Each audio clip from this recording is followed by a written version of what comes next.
एक आम सी फैमिली और एक ऐसा राज जिसने सब कुछ बदल दिया। 24 सितंबर 2025 गाजियाबाद के साहिबाबाद एरिया से योगेश नाम का एक आदमी अचानक मिसिंग हो जाता है। घर वाले उसका इंतजार करते रहे थे लेकिन वो कभी वापस नहीं आया। कुछ दिन बाद उसकी पत्नी पूजा पुलिस स्टेशन पहुंचती है और योगेश की मिसिंग रिपोर्ट दर्ज करवाती है। पहली नजर में ये एक नॉर्मल मिसिंग पर्सन केस लग रहा था, लेकिन जैसे जैसे पुलिस ने CCTV footage, mobile calls, records और हर छोटे से छोटे क्लूज को जोड़ना शुरू किया, वैसे वैसे ऐसी कहानी सामने आई जिसने पूरे गाजियाबाद को हिला दिया। पुलिस के मुताबिक इस केस के पीछे सिर्फ एक मिसिंग रिपोर्ट नहीं बल्कि एक ऐसी साजिश थी जिसमें प्यार, धोखा और कत्ल के आरोप जुड़े हुए हैं। आखिर योगेश के साथ हुआ क्या था,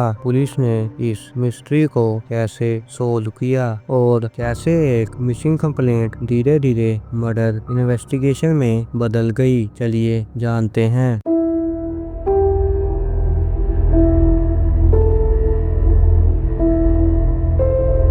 योगेश सिंह जो 34 साल का था वो बिजनौर का रहने वाला था। उसकी वाइफ पूजा सिंह जो 31 साल की थी और उसके दो बेटे, एक 7 साल का और दूसरा 4 साल का था। योगेश अपनी फैमिली के साथ गाजियाबाद के साहिबाबाद में एक रेंटेड हाउस में रहता था। पुलिस के मुताबिक योगेश एक फैक्ट्री में काम करता था और एक्स्ट्रा इनकम के लिए part time bike taxi rider के तौर पर भी काम करता था। योगेश और पूजा की शादी 2013 में हुई थी। 2 अक्टूबर 2025 पूजा ने गाजियाबाद के पुलिस स्टेशन में अपने पति योगेश सिंह की मिसिंग कंप्लेंट दर्ज करवाई। उसने पुलिस को बताया कि योगेश अपनी बाइक पर किसी काम से हपुर जा रहे थे, लेकिन रास्ते में अचानक लापता हो गए और घर वापस नहीं आए। जब पुलिस योगेश की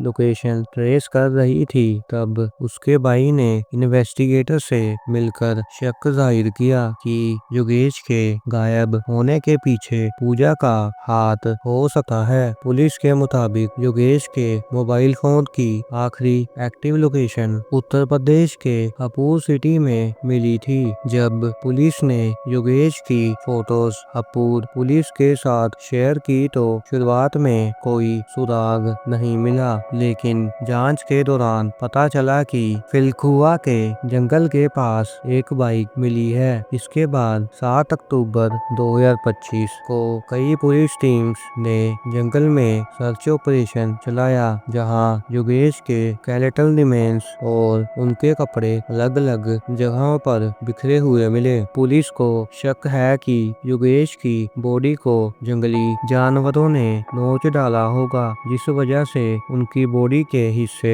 अलग अलग जगहों पर बिखरे मिले। पुलिस ने बताया कि अगर इन्वेस्टिगेशन में 2-3 दिन और देरी हो जाती तो योगेश की बॉडी के हिस्से ढूंढने भी बहुत मुश्किल हो जाता। के बाद फोरेंसिक टीम ने आगे की इन्वेस्टिगेशन के लिए डीएनए सैंपल्स कलेक्ट किए। इन्वेस्टिगेशन के दौरान पुलिस को सीसीटीवी फुटेज मिली जिसमें पूजा, उसका बॉयफ्रेंड आशीष और उसके 2 साथी चंद्रपाल, झांसी का रहने वाला और प्रवीण एक साथ नजर आए। चंद्रपाल और प्रवीण को इस काम के लिए 1 लाख में हायर किया गया था।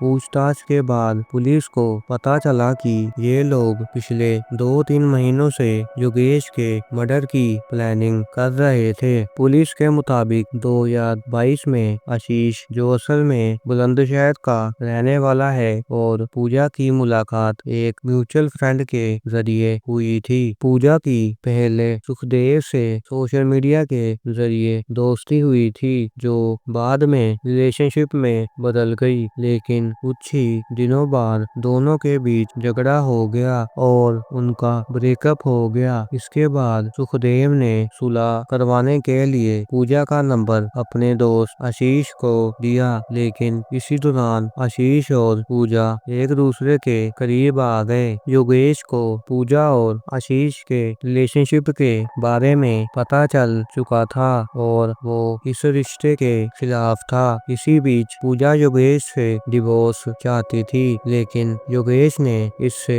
साफ मना कर दिया था। इसके बाद पूजा ने योगेश को मारने की प्लानिंग पहले बिजनौर में और फिर साहिबाबाद में की। योगेश को मारने की पहली प्लानिंग 13 सितंबर 2025 को की गई थी। उसे किसी बहाने बिजनौर बुलाया गया था। चंद्रपाल ने अपने साथी प्रवीण को योगेश की फोटो देकर उसकी पहचान करने और हमला करने की प्लानिंग की थी, लेकिन उस दिन प्रवीण को योगेश मिला ही नहीं, जिस वजह से ये पहला प्लान फेल हो गया। 2 दिन बाद 15 सितंबर को एक और प्लान बनाया गया। इस बार चंद्रपाल ने योगेश को फोन करके कहा कि पूजा का सामान आशीष के साहिबाबाद वाले कमरे पर रखा है और उसे वहां से ले जाना है, लेकिन योगेश उस जगह गया ही नहीं। इसी वजह से दूसरा प्लान भी नाकाम हो गया। 24 सितंबर 2025 को पूजा ने योगेश को फोन करके फिलकुआ बुलाया और कहा कि वो उसे वहां से ले जाए। जब योगेश रात करीब 9:30 बजे फिलकुआ पहुंचा तो वहां उसने पूजा और आशीष को साथ देखा, जिसके बाद उनके बीच बहस शुरू हो गई। इसी दौरान चंद्रपाल पीछे से आया और चाकू से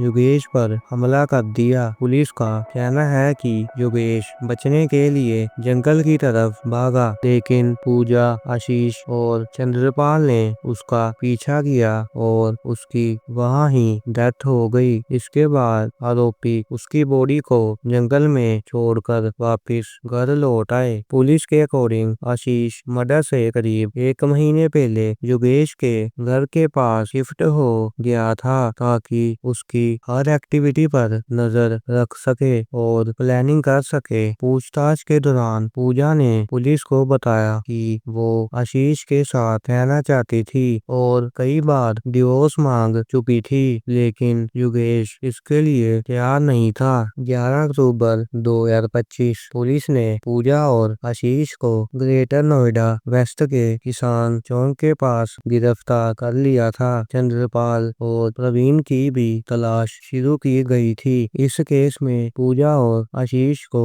गाजियाबाद पुलिस ने गिरफ्तार किया था। फिलहाल पब्लिकली अवेलेबल रिपोर्ट्स के अकॉर्डिंग केस अभी भी कोर्ट में चल रहा है और इस केस में अब तक कोई फाइनल डिसीजन सामने नहीं आया है। अगर पूजा को योगेश के साथ नहीं रहना था तो वो लीगली केस करके अलग रह सकती थी, पर पूजा ने अपना डिसीजन लिया और योगेश को मारने का प्लान बनाया। बट इसी प्लान की वजह से पूजा खुद जेल में है और उसका पति योगेश मर चुका है और उसके बच्चों पर क्या गुजर रही होगी। ना ही उनके पास माँ है, ना ही बाप। So this is the case. Let me know your opinions in the comment and thanks for watching.